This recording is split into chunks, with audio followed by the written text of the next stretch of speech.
Her name is Trinh Truong. Tell me your story, first of all. Good morning. How are you? I'm good. How are you? Did I pronounce your name properly? Yes, you did. And you're Vietnamese. I am Vietnamese. Tell me your story. So, were you born in the United States? I was born in Vietnam, and my mother and I came here in 2001 in search of a better life. And you came here specifically to Utica? Yes, we came to Utica. Okay. In search of a better life. Yeah, there's a lot of poverty in Vietnam. The public education system in Vietnam is set up so that although the Constitution says that everyone's entitled to a free compulsory education, there are a lot of hidden fees like uniforms and stuff like that. So education is definitely a barrier there. And coming here, my mother literally gave up everything. And now she's working, 40-hour weeks at Chobani, and she gave everything up so that I could go to school and so that I could make something of myself and, seek a professional job. Wow. And just you and your mom, not your dad? No, he's not in the picture. He's not in the picture. And so you've been here, you went through the school system. You wrote this amazing letter. Yes. To the governor. Has it been sent out yet? It has not been sent out yet. Okay. I think I should officially send it out to him, but I kind of just wanted to put it out there so that a lot of people in the region could really understand what it's like from a student's perspective and to really raise awareness on the issue. Got it. And so how did you come up? Because this hits all the key points. I mean, your letter, Yeah. we'll read some of it coming up. Mm-hmm. Maybe you can read some of it. Do you have it there? No. You don't, I have it here. Okay, but did you investigate? Did some teachers, some people assist you in getting the facts straight on all of this here? Well, you're pretty accurate, I gotta tell you. I've always been involved in educational advocacy, and I actually organized a rally by myself in 9th grade. And back then, talking about that here. The school district kind of misunderstood what I was going for, and there was a little bit of confusion. But once they realized that I was in support of the teachers and our programs, they were totally fine.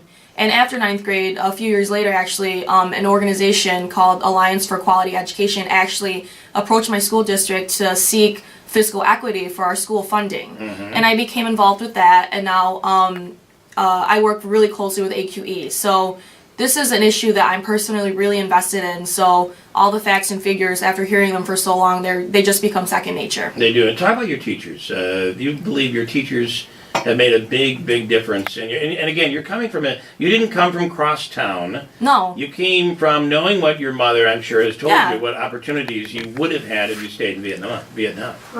Right. So I think my teachers have been, crazy supportive in me and really shaping who I am. My mother worked a lot. So a lot of kind of like the mentoring and stuff like that came from my teachers. Like right now at Proctor, there are 2 teachers out there that actually, if my life's falling apart or if I'm feeling upset, I'll sit in their office and I'll cry for an hour and, they'll make me a cup of tea and pat me on the back and send me off.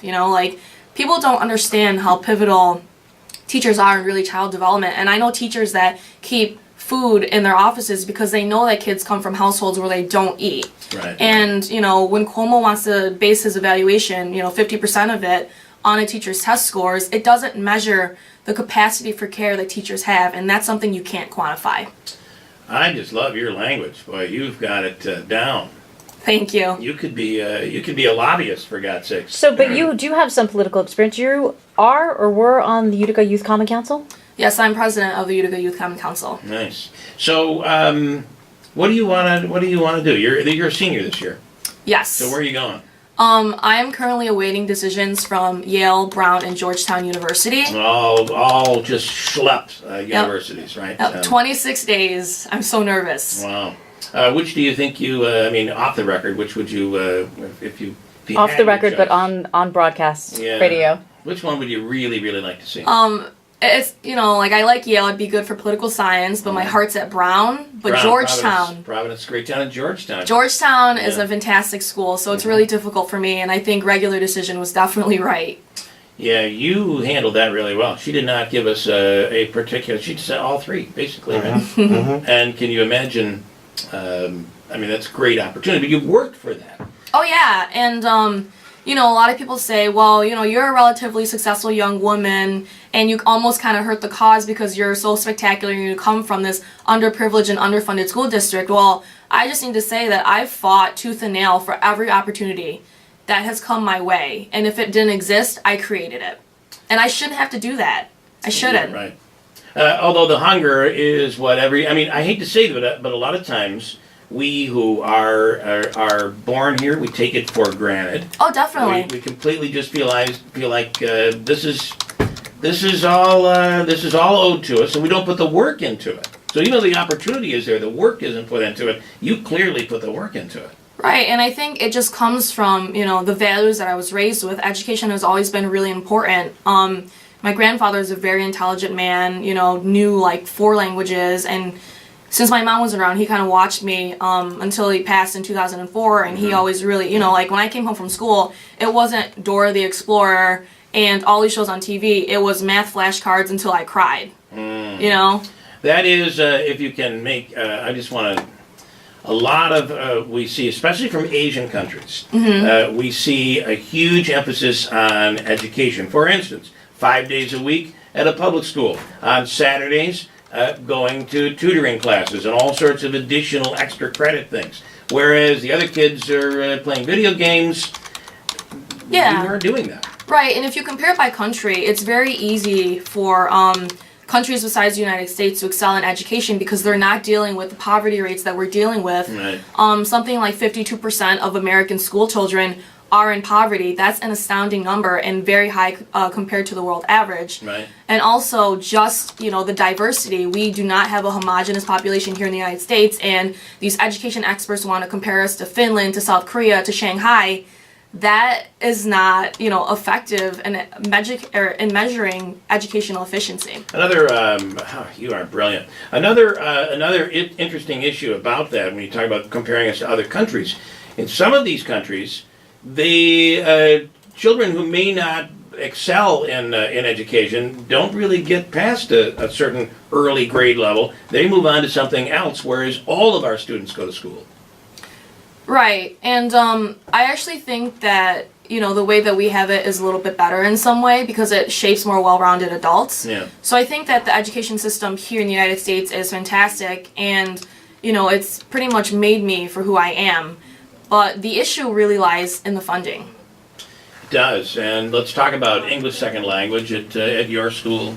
Talk about kids who don't have a family life or the inspiration behind them like you had, someone pushing you to do right in school, to do the right thing. I mean, there are a lot of students that and the teachers are judged on those students. Oh, yeah, right. If you can't reach them, they're judged by those students. Right, and I'm really close with the ESL department at my school, and I think that, you know, Governor Cuomo's plans to evaluate teachers is just a true detriment because those are some of the most dedicated and amazing professionals that I know. I was in ESL at Martin Luther King Jr. Elementary School in Utica, and, you know, everyone's like, you don't speak with an accent, blah, blah, blah. That's all them. So you did not speak English when you came here? I did not. Wow. So, you know, it's really important for me to advocate for, you know, my community and the people that have really helped me. Proctor is very unique. We have a high ESL population, a high special ed population, and it's not fair to hold those teachers to the same standards that other teachers are held to. And before, I was under the misconception that the ESL teachers had like a 2-year grace period to get their students that have just come to the United States at the average level, and that's not true. So, you know, is it fair to judge an ESL teacher who has to deal with a 16-year-old kid straight from Burma and make him, you know, score, you know, an average score in the Regents? It's not. Right. So I know you had answered these questions when you and I had spoken when you were in 9th grade in front of the Utica City School District building. Yeah. But for the sake of our listeners, again, how old were you when you came to this country? I was 4. And you did not speak English, correct? I did not speak English. So for critics of the Utica City School District. Yeah. Yeah, and again, though, how much of that plays a role? I mean, the district did a great job. Yeah. But if it wasn't for your family, your mom behind you, your grandfather, you may have drifted off into a completely different situation. Right, but I think that the true issue is that opportunities, you know, they're limited, and that's based on the amount of funding that we receive from New York State. So, you know, we're already at a disadvantage because we have students that are coming from really stressed backgrounds, and when you couple that with a lack of opportunity at the school district level, not everyone is going to have the drive that I have to create opportunities for myself. Right. But the thing is, it's just a very tough situation when you don't have enough teachers to care about students and when you don't have after-school programs for these students to go to.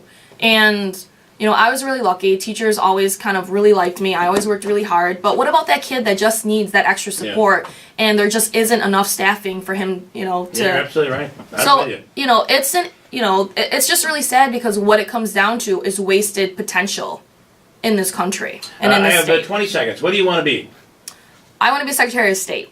Okay, boy, I gotta tell you, I can see that. I might be more comfortable with you there, to be honest. Would you use a government Right email? now? Or would you use your own email? You probably follow the rules, use a government email, right? I would use a government email. Okay, good for you. All right. Listen, you're something. We really appreciate your time. Trinh Truong, thank you so much and best of luck. We're going to follow you. Thank you.